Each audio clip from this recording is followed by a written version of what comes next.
Thank you so much for joining me today for Generative AI for Lawyers, Empowering Solo and Small Law Firms.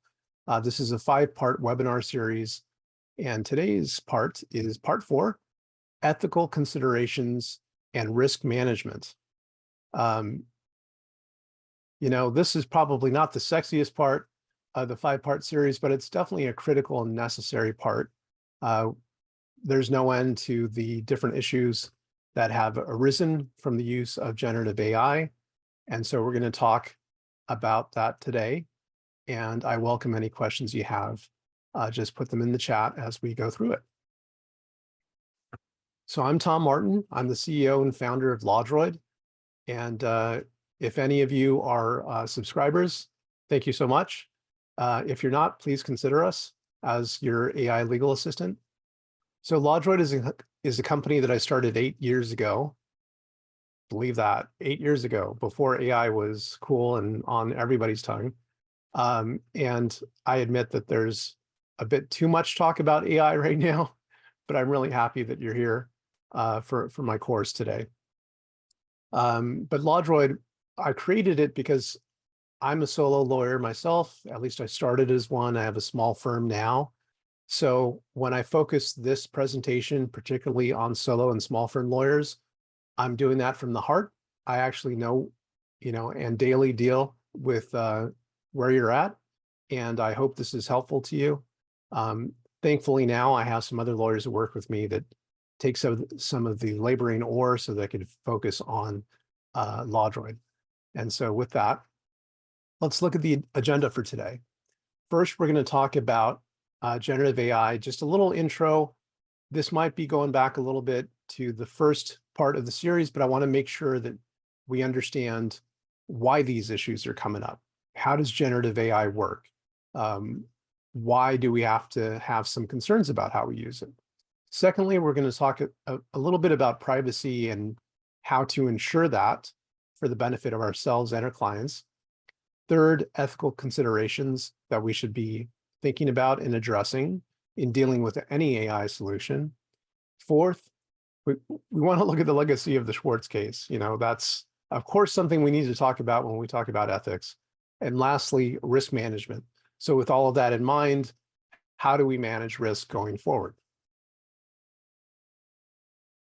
So generative AI, let's look back on how it works.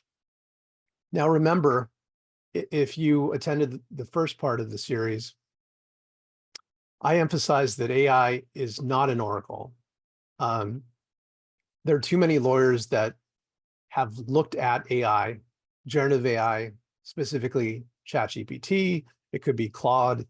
It could be any number of AI vendors now. But they've looked at it as an oracle. You ask it a question, and it just from on high provides you with a factually accurate response.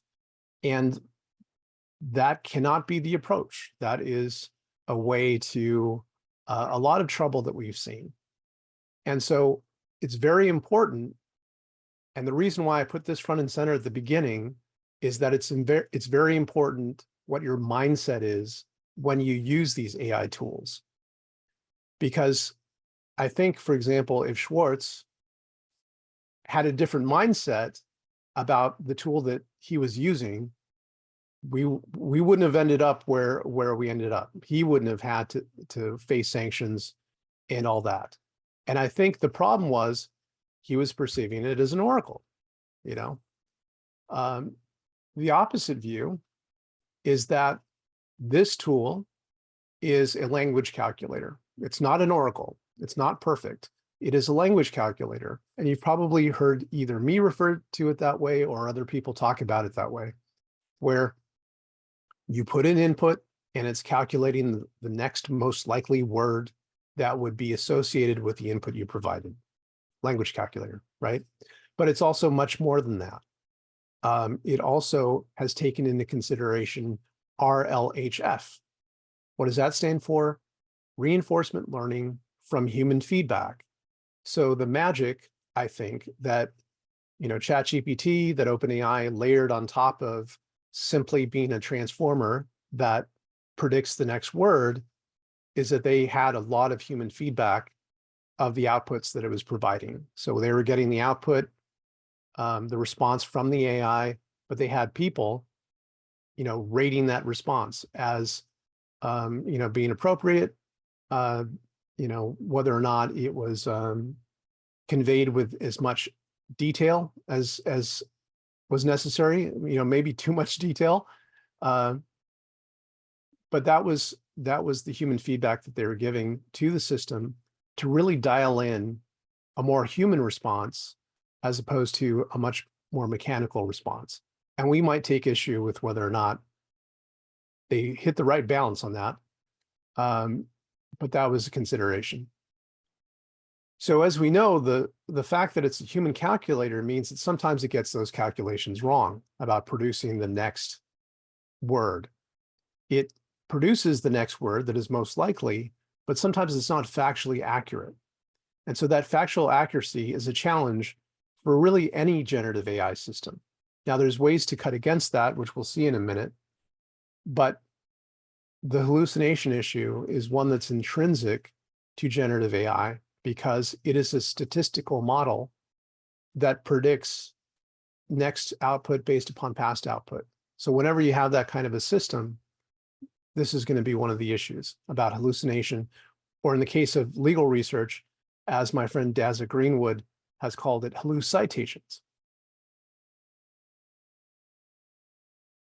Now, a little bit about that cutting against hallucinations, cutting against that unpredictability of the type of response you're going to get is reflected in this diagram.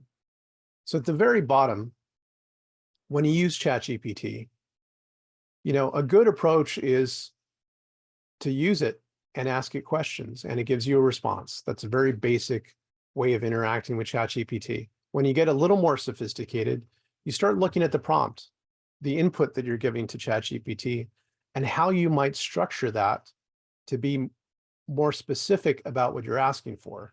You may have saw or heard me in a prior presentation talk about prompting frameworks. So there are frameworks where you can have a certain structure to your prompt. For example, giving the AI a role to play, giving it tasks to perform, and then giving it examples of the output that you're expecting. And when you give it that kind of framework, it provides a much better response. Now, are we free of hallucinations at that point? No, but we are providing a much more relevant request to the AI. And so we're much more likely to get a relevant response as opposed to something that's off the cuff, which would be the first layer of just interacting with ChatGPT, where you ask it to any question and it just kind of makes stuff up. The third tier there, called RAG, now that's where we get to unlock some of these higher powers that generative AI has. And that RAG level is the level that a lot of AI vendors like Lodroid, like Casetext, like Harvey, Spellbook, and others, they use RAG to make AI systems much, much more accurate, predictable, and reliable. So RAG stands for Retrieval Augmented Generation. And that's where you connect the AI model to a reliable source of truth. So this is breaking down that relationship in a little more detail. Retrieval Augmented Generation is when you ask a question, that question, before it goes to the AI model, you run that question against a database of information. So this database of information down here, represented by the books, it could be, for example, if you're asking a question about a case in California, it would search across all cases in California. Maybe you asked, how do I get divorced in California? Like, what are the requirements for getting divorced? And it would search across the cases that have discussed the requirements for getting divorced, and then pick out the most relevant portions, serve that up to the AI model here, and synthesize a response to you. So as you can see, it's not just ChatGPT responding on its own because it's been trained on the web. That's where the problems happen. When you ask a question and it's just relying on its general training against the web, it tends to fill in the gaps. And it tries to fill in the gaps and does so incorrectly many times. Now, the many times is because it doesn't have enough information to really give it a proper relevant response. However, when you use retrieval augmented generation, because it's reaching in to a database that has that accurate source of truth, it can create and synthesize an accurate answer. Now, I want to be clear, though, that even at this level, the highest level of retrieval augmented generation, and there are additional safeguards that you could build into this, but for retrieval augmented generation, it's not going to be perfect either. It is possible that there could be some inaccurate information. It's a lot less likely. It is orders of magnitude less likely than a prompt you put into pure ChatGPT. So that's why even with vendors like LawDroid or Casetext or Harvey or any of the others, they still advise you to please check your work, which you should be doing anyways. But the point is that you could still save time in using these systems because they're much more accurate than something off the shelf. So now that we have that basic understanding of how the AI is working and why there's an element of concern, let's look at the ethical considerations that it triggers. For example, the first one is privacy. And privacy in the context of, software that you're using online, one of the things to consider is data encryption. Now, before I get into data encryption, let's just take a step back, because I think one of the assumptions that we as attorneys have about software is that it should be perfect. Now, in a perfect world, it would be perfect. But as we know, as adult human beings in this world, nothing's perfect. And if we look at like a real world example of privacy, you have, a file cabinet in your office. Your best efforts are to keep that information private. Why? Or how do you do that? One might be is that you have a key, right? You have a lock on that file cabinet to lock up the files when you're not there. You might have a key on your door to your office to lock it up so that when you're not there, people can't get access to it. Now, those are reasonable efforts that you've taken to secure that information. Is it perfect? Is it impossible for anyone to get access to those files? No, it's not impossible. Either, someone who's cleaning after hours would have access to your office. Would they access it? Who knows? Could someone else, if motivated, get access to your office and get access to those files by breaking open the file cabinet? It is possible. The law doesn't require that we be perfect in that it's absolutely impossible, and that we've prevented everyone from possibly accessing the files. It's that we've taken reasonable efforts to protect those files. And in the same way, that's the approach with software. Because it's impossible to prevent someone to access it unlawfully, and we've seen that very large corporations have fallen victim to this, where even they have had hackers get into their system. The approach is to try to make it as difficult as possible, to take reasonable efforts.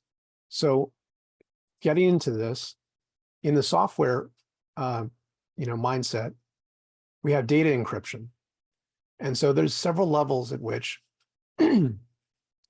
software vendors like LawDroid use data encryption to make it more difficult for somebody on the outside, a hacker, to gain access to your information. The first is when you're using your actual computer, that the information that you submit from your computer to our system, it's encrypted in transit. So that's when you see SSL certificates, or you see that little lock icon on the URL bar.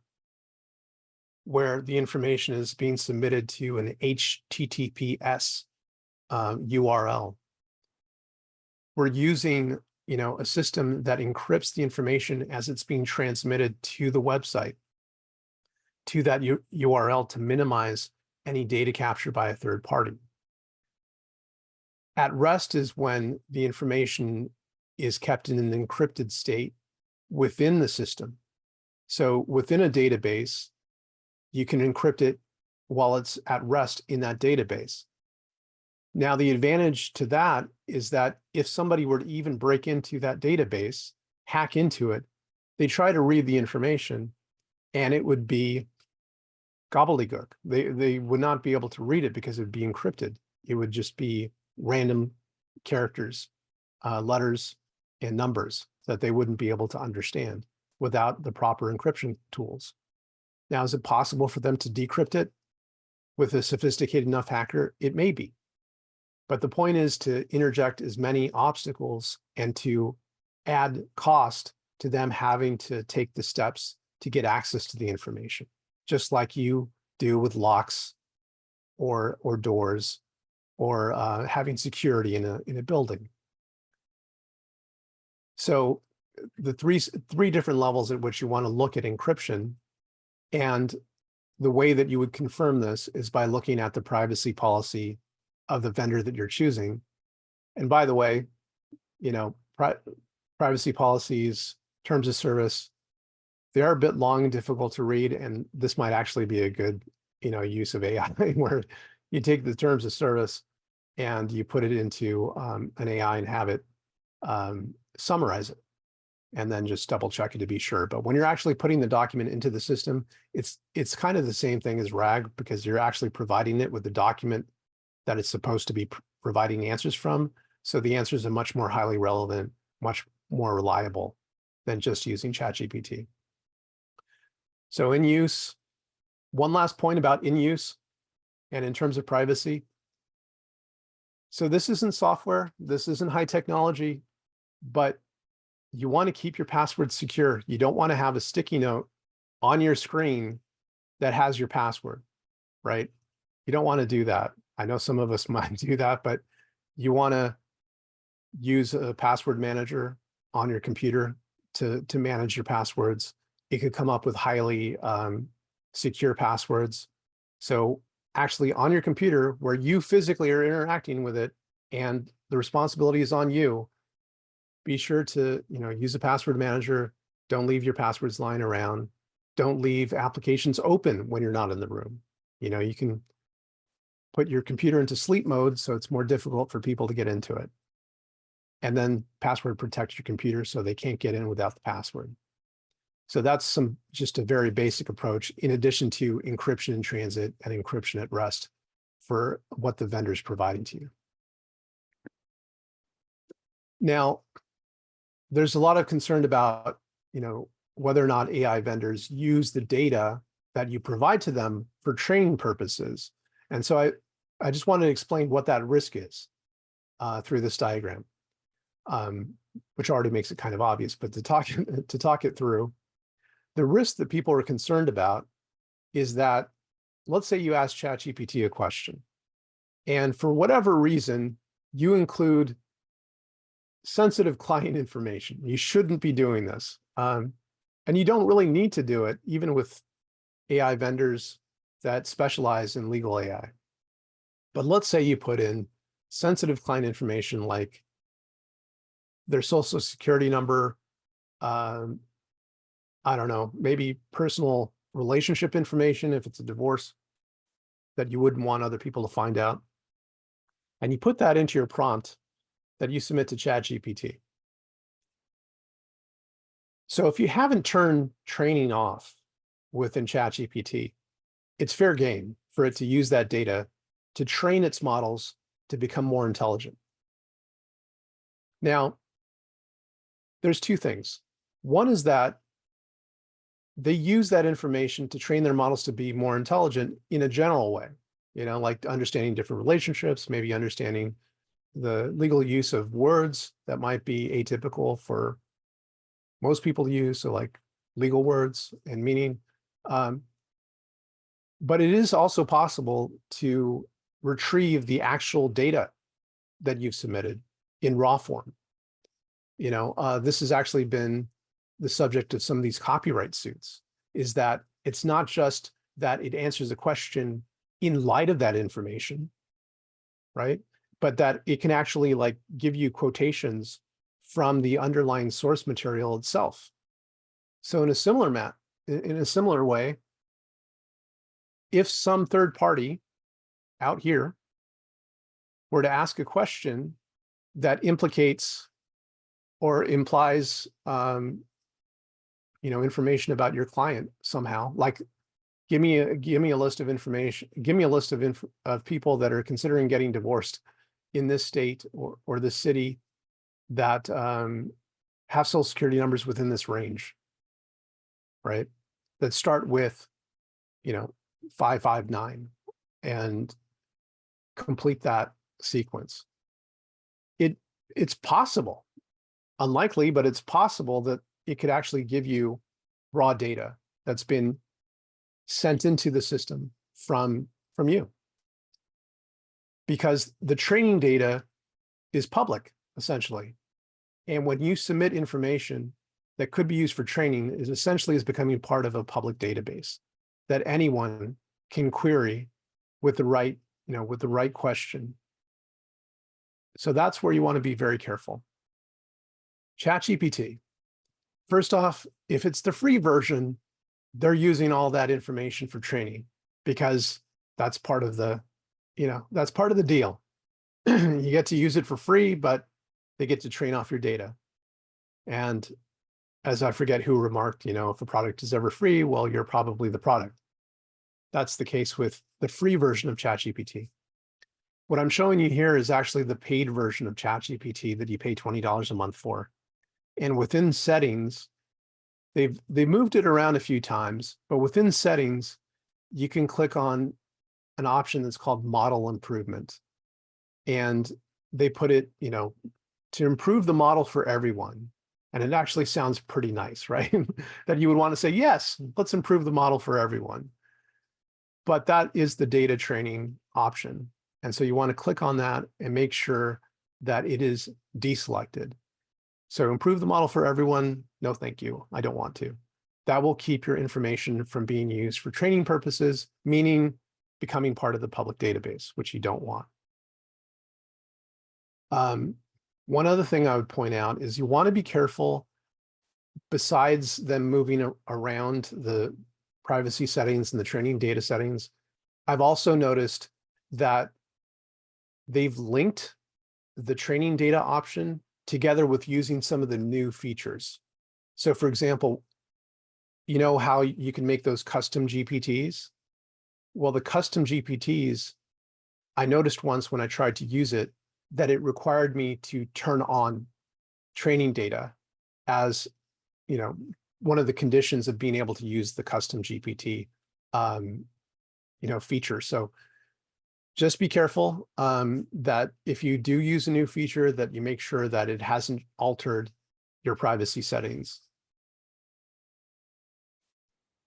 Now, for vendors that use the API, LawDroid, for example, is vendor agnostic. So we do use OpenAI, but we also use Anthropic, Google's Gemini, and Cohere. We use a few different models for our AI synthesis. This is an example of OpenAI's API terms of service. And so they make it clear that they will not use data submitted by customers via the API for training purposes. So ChatGPT, the public-facing version, you have to opt in to being private to keep your information from being trained on. Vendors that use the OpenAI's API, they are, opted into it not being used for training purposes. So there is that protection there, so that if you're using a vendor that is making use of OpenAI's API, which really means that they're building on top of OpenAI's technology, if they're doing that, then there isn't an issue with it using your data for training purposes. Keep in mind, however, that OpenAI does retain the information for up to 30 days. Now, they're not using it for training purposes, but they are retaining it so that we can access it if we need to.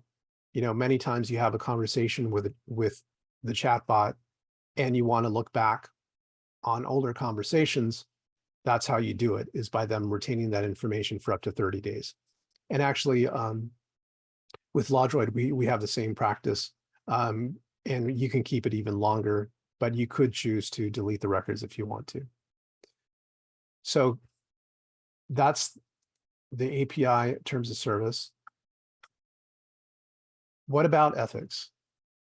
Well, let's start with the most infamous case ever. There's Mr. Schwartz going to court to explain himself. And what's interesting here is how this happened, right? Let's go back to the beginning. How did it happen? It happened because the mindset was wrong. The mindset was, this is a push button perfect solution that is an oracle that's going to give me the correct answers from on high. And let's also keep in mind that Schwartz was using ChatGPT, was not using retrieval augmented generation, wasn't using a vendor that had fine-tuned their product for legal AI. This was just the consumer version of ChatGPT. And there's real concern with that because the system is only relying on its generalized training against the whole web. Now, like I said, when there's gaps, it tries to fill in the gaps. It also has the disposition of trying to please you. So when you ask about cases that support, the position that you're trying to make in legal argument, it is in the absence of cases that actually support that position likely to create one. And because it's knowledgeable about what case citations look like, it can create, like this Vargas case, a case that looks real in terms of the citation. It looks like, it's a F3rd citation in the 11th Circuit. This is what we've come to expect as lawyers of what it looks like, but it's not real. And even here, when it was prompted by Mr. Schwartz, are you a real case? Is this a real case? It responded that it was. So if for some reason you're using ChatGPT for legal research, which you shouldn't be, like you should not be doing it. You should not be using ChatGPT for legal research at all.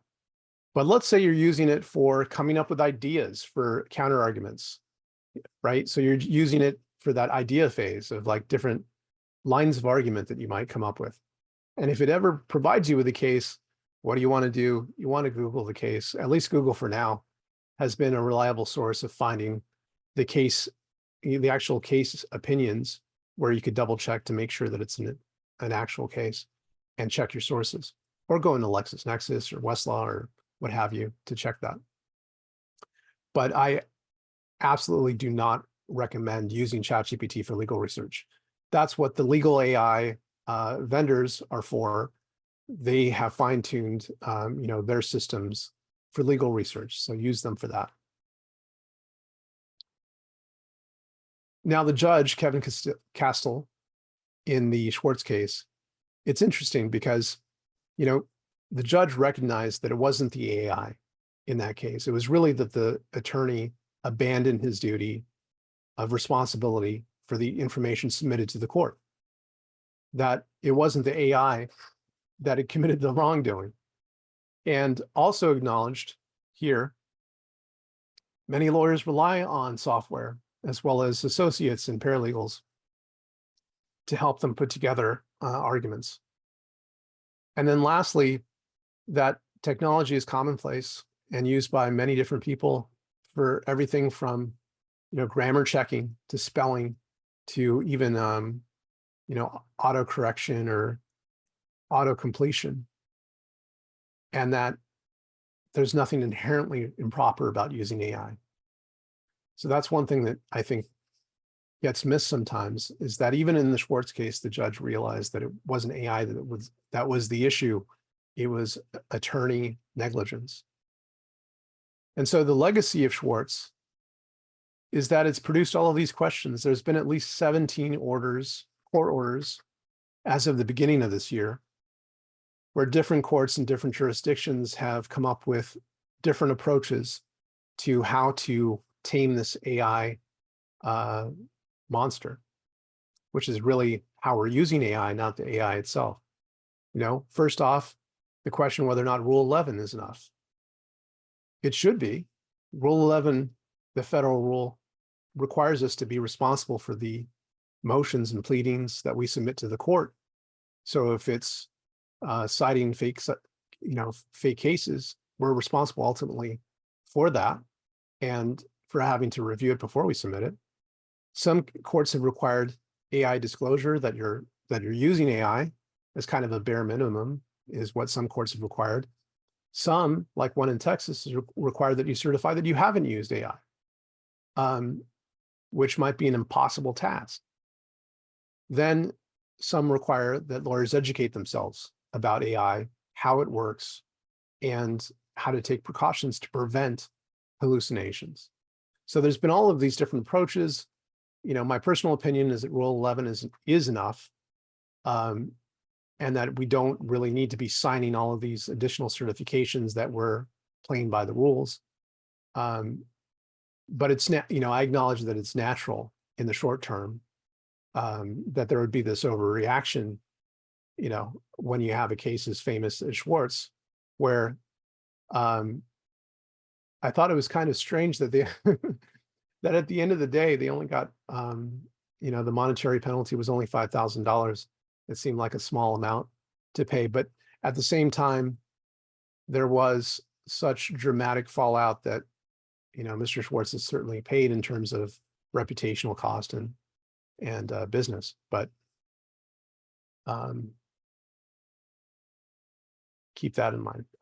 So ethics, according to the ABA rules, there's basically three main ethic rules that apply in this kind of situation.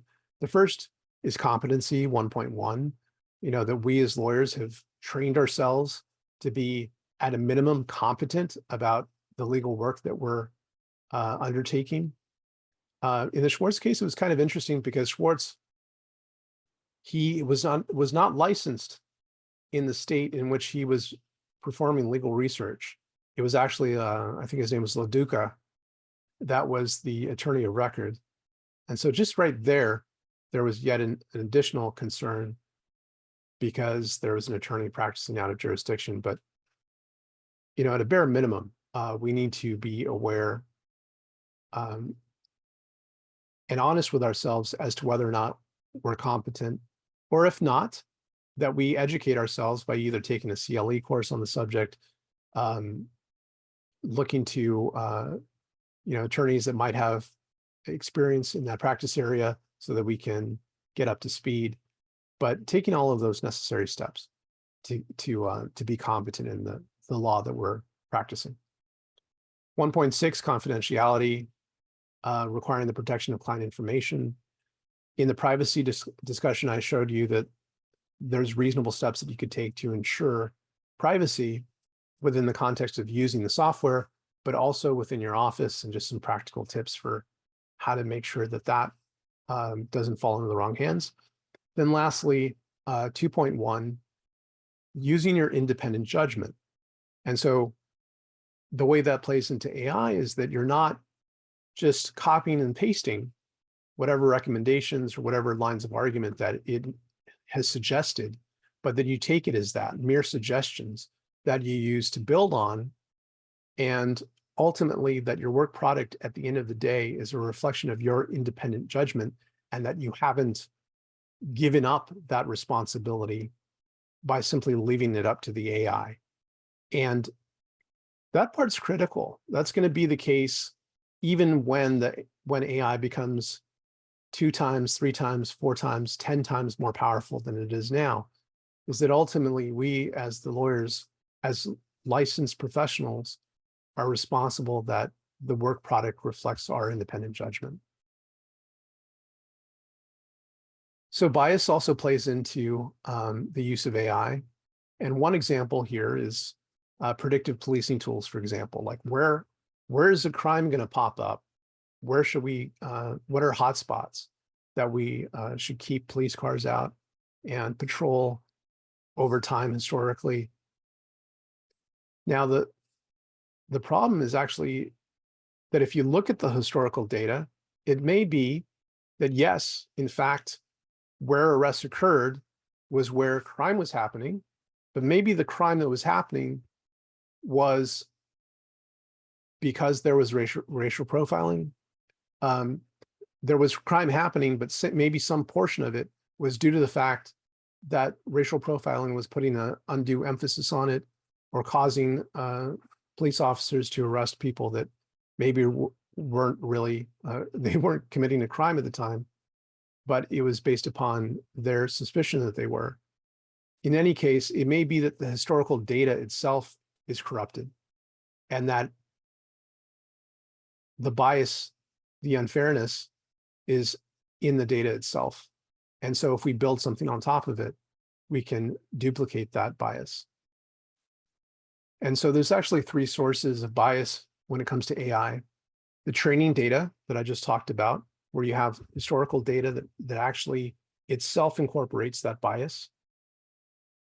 Algorithmic bias, which is where an algorithm is trained on top of that data, and thereby, like the fruit of the poisonous tree, becomes corrupted itself, because maybe the algorithm is taking into consideration certain factors for making decisions that it shouldn't, or that maybe they seem, maybe it seems objective in the abstract sense, but when you look at the data, it's not.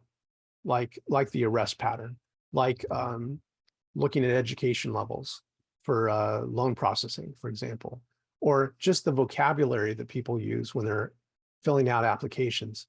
The vocabulary itself could be used as a way of working bias into the algorithm itself.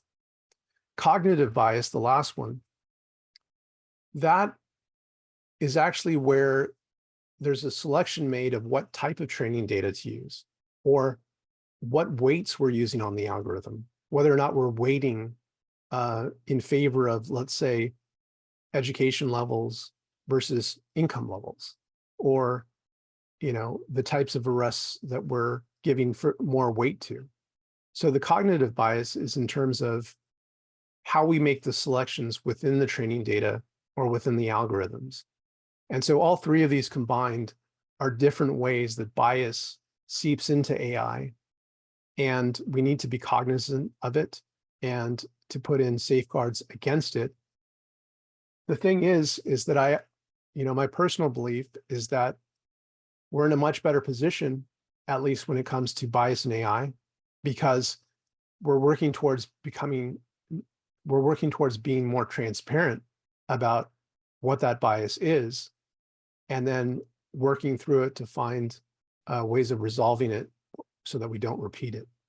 The prior version, where it's just us humans with our brain, which is itself a black box, it's much, much more difficult to get into and change that pattern, because it's not transparent, and more difficult to get to the bottom of. Also, people are less likely to self-report, and many people, when they've been tested for implicit bias, don't believe that they are biased. But when you look at actions they take, sometimes it does reveal bias. So it's much more difficult to get self-reported bias and then correct it when it's just us as human beings, versus through the medium of the AI, we're able to uncover it more, and then we can act on it.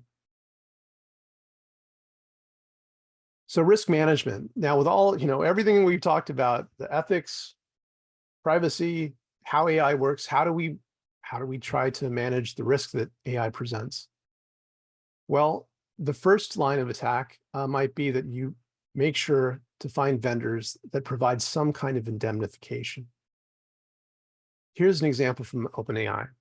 So OpenAI has provided what it calls a copyright shield. And so this copyright shield is that, as we know, OpenAI is trained on pretty much everything on the web, and pretty much everything on the web includes a lot of copyrighted works, books, abstracts, Thankfully, case opinions are not themselves copyrighted, although the page numbering might be. That's for a whole other day. But the use of copyrighted materials within the training data itself could potentially lead us as the consumers of that AI platform to be liable for copyright infringement because we're benefiting from it. Now, aware of that, OpenAI has built in this protection here. So for API customers of their AI model, they have indemnified companies that use their API model from infringement of any third-party intellectual property. Now you can see that's the first sentence, and there's many different exceptions to this. There's actually 6 different exceptions to it, many of which swallow up the actual indemnification.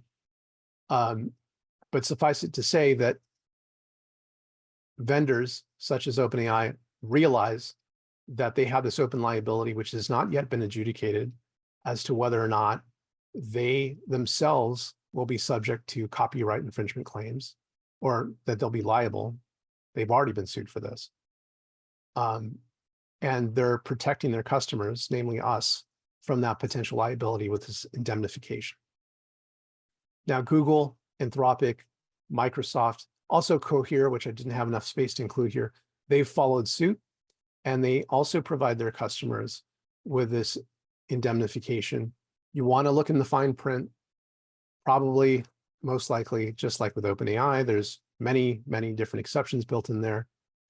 But where this does apply, by the way, is if you just asked a bare question of ChatGPT and it gave you a response, and you didn't feed in any documents for it to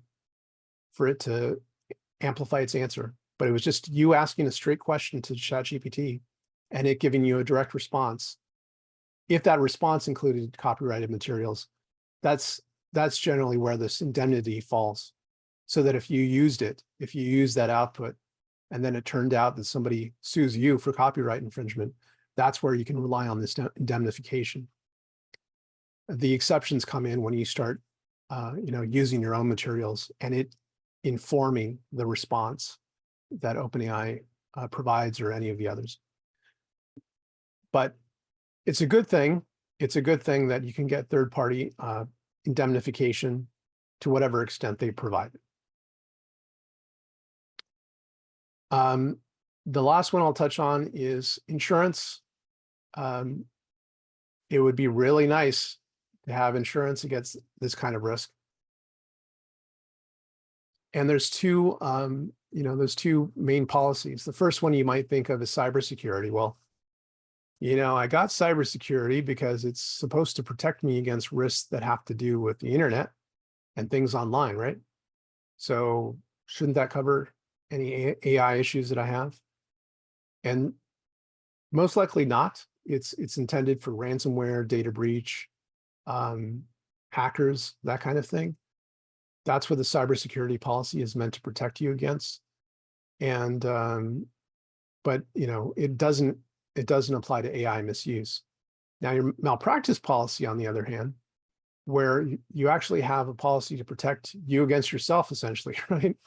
That if you are negligent in providing legal services, that maybe you didn't get up to speed and you're not as competent as you think you are about that area of law, and you provide services that fall below the standard of care for a legal professional.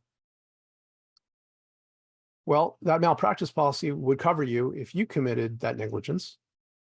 Now, it's probably likely that Schwartz malpractice would cover that instance of malpractice because it was him being negligent. He didn't review the cases. He didn't perform his duties of independent judgment and all those things that we looked at. So would the malpractice policy kick in? Sounds like it probably would. I don't know what specific policy he had, but it sounds like it would.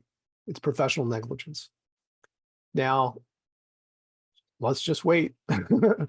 There haven't been any exclusions that have come in yet, but I'm sure they're either on the books already and I just haven't read about them. But as the last time I checked, there weren't any exclusions that had actually been written into malpractice policies yet.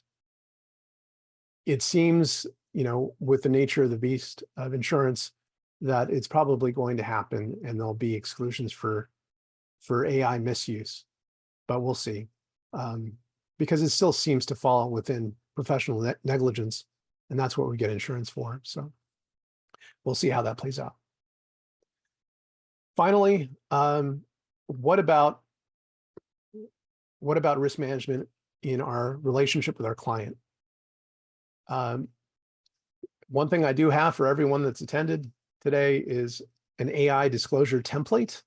It's an actual template that I'll email to you afterwards, and you'll be able to put it into practice in your own firm if you want to.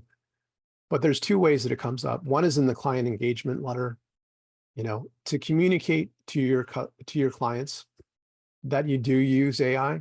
If you do, you probably do if you're watching this, and that you emphasize that you do use AI, but under the strict supervision of qualified legal professionals, and that you use it to become more efficient, to still provide the highest standards of your legal service, and to comply with your ethical requirements.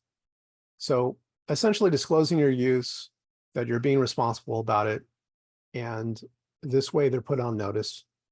And at least I found with my own practice is that when you're communicative of potential issues upfront, that sometimes the clients don't read it. You want to make sure that they read it and countersign it would be nice for the client engagement letter. And also some language for the retainer agreement, which they definitely would be signing, where you disclose in greater detail the kind of tasks that you might use AI for: drafting, research, review of legal documents, so that it, provides them with the scope of what that potential risk might be, and that you're using it to provide them, with a better service, to be more efficient, and maybe even provide them like a better fee that's more affordable. But also that you maintain strict controls over the AI and the output that you actually include in work product. Now, these can't just be words, right? In the engagement letter, suggested language, or in the retainer agreement suggested language that I have here, you have to put it into practice. So you do want to make sure that there are certain safeguards, that you have a policy of, I wouldn't say disallowing people from using AI, because you're going to find that your assistants or paralegals are going to use it anyways. You want to provide them with helpful guidelines about how they use it, and also that they need to inform you of it at a bare minimum, so you can watch for those potential issues. Now, would this come up if you're already just reviewing their work product? Yes, but it might alert you to, more specific concerns like hallucinations that might come up with AI. So with all of that, got this template that I'll email to you. You can use it on your future engagements with clients. And that is yet another way of trying to manage your risk. You could look to insurance. You can look to how you frame your relationship with the client. And of course, taking into consideration that you're going to use these tools in the most responsible way in reviewing all work product before it goes out the door. So I just want to thank you so much for attending. LawDroid is here for you as an AI legal assistant to help you become more efficient in the work that you do. LawDroid Manifesto, please check it out. Actually, I've been coming up with a lot of content lately. There are thought pieces that come out every week. There's a podcast that's coming out every week. Just recently, I interviewed Jordan Furlong for an hour, and before him, it was Olga Mack, and before her, it was Patrick Pallas. And I have 7 more that are going to come out in the can right now, and there's even more I'm going to interview. It's really great stuff. You're learning about how legal innovators do what they do, I really suggest you subscribe, and it's all free. And so this, for example, is the podcast interview with Jordan Furlong. And this is my most recent thought piece, Real versus Fictional. Can reality survive AI? I'm a philosophy major, so it does end up, trigger warning, it does end up getting a little academic and philosophical, but these are all questions I think we need to be asking beyond like the ethical questions. We need to be asking, like, once content becomes filled with generated AI content, how do we tell real from fictional? So if it's an AI simulated voice that we can't tell the difference, how do we authenticate that? Questions like that. Finally, LawDroid University is available for free on the LawDroid website. If you go to lawdroid.com and you look at resources, LawDroid University is available. It has the entirety of the LawDroid AI conference that we had in January with amazing speakers, like world-class speakers, 6 hours, 6 different sessions, great material that you can get for free. You just need to register for LawDroid University, and you get a cool little certificate at the end that says that you went through the course. So thank you so much. I really appreciate you attending Ethical Considerations and Risk Management. And you can follow me at LawDroid on Twitter, or go to our website, lawdroid.com, to start a free trial of LawDroid Copilot. And next week, we're going to be talking about the future of AI in the law and continuous learning to make sure that you keep up to date with the most recent developments in AI and the law. So I really wish you a great rest of the week. Thank you so much for attending, and I'll see you next time.